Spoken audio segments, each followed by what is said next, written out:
Assalamualaikum warahmatullahi wabarakatuh. Anak-anakku, selamat bertemu kembali. Sekarang, kali ini kita akan belajar tentang porifera. Porifera merupakan hewan berpori. Contohnya adalah spons. Spons ini merupakan biota yang sangat unik. Dia metazoa yang paling tua yang masih hidup, muncul lebih dari setengah miliar tahun yang lalu. Kelompok hewan yang sangat sukses dan sangat berkembang, ini beradaptasi dan survive lebih lama dari hewan multiseluler lainnya. Dia bersifat sesil. Sesil itu berarti menempel dan merupakan filter feeder atau bebas berenang.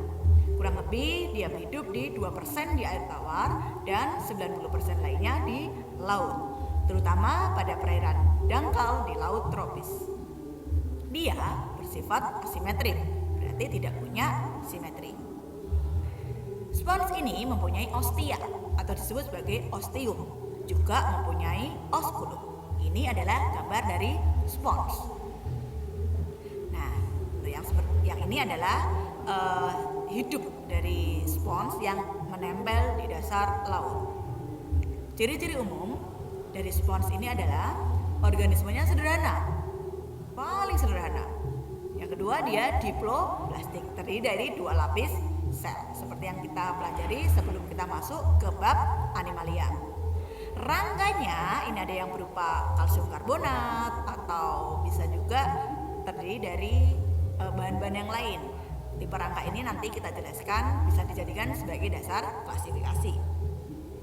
Kemudian yang ketiga, dia punya 3 kanal atau saluran air, askon, sikon, dan leukon. Tipe saluran air ini juga menjadi dasar pengelompokan. Nah, ini adalah gambar dari dinding tubuh dari spons. Bisa diamati ya. Ini tipe askon, tipe saluran yang paling sederhana. Ini dilihat ada ostiumnya, porokrit, koanosit. Ini koanosit. Nanti ada bagian-bagian dari koanosit. Dia punya flagela, jadi bisa berenang-renang.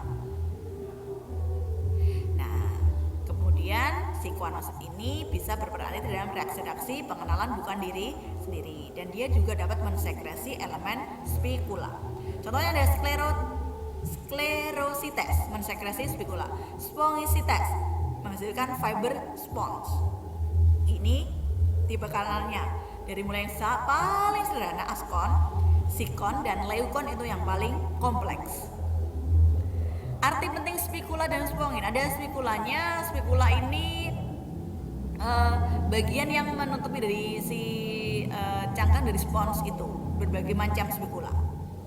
Ini spikula 2. Taksonomi atau pengelompokan spons. Spons itu kombinasi dari bisa ukuran, dari tipe spikulanya, atau mungkin bisa diklasifikasikan berdasarkan saluran airnya.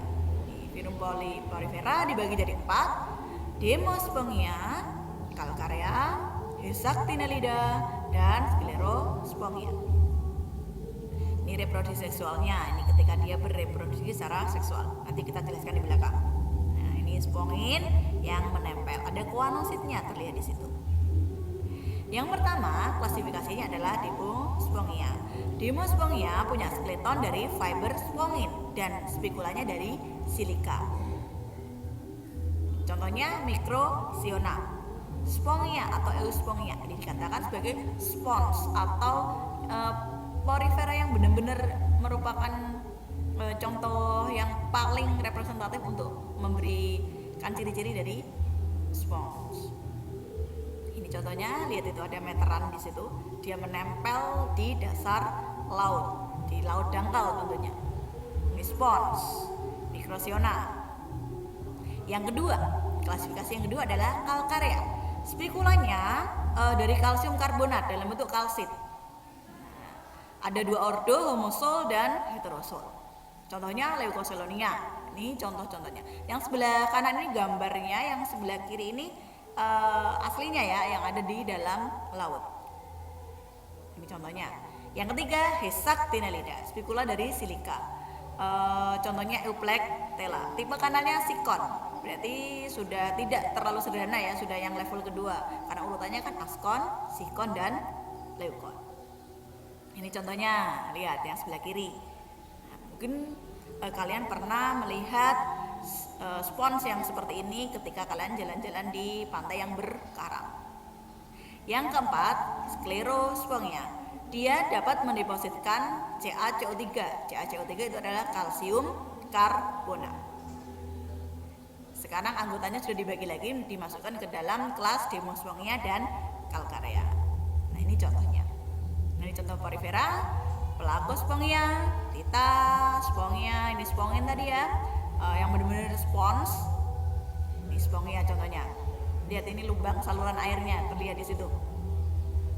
Nah, kalau keanekaragaman di bawah laut ini berwarna-warni. Jadi spons itu tidak hanya berwarna putih, kita tahunya kan yang putih. Putih itu sudah zat kapurnya itu sudah mengalami degradasi, berarti dia itu sebenarnya yang sudah terkontaminasi atau sudah tercemar kalau warnanya sudah putih. Dalam kondisi yang tidak menguntungkan, spons bisa membentuk gemul. Gemul itu kuncup.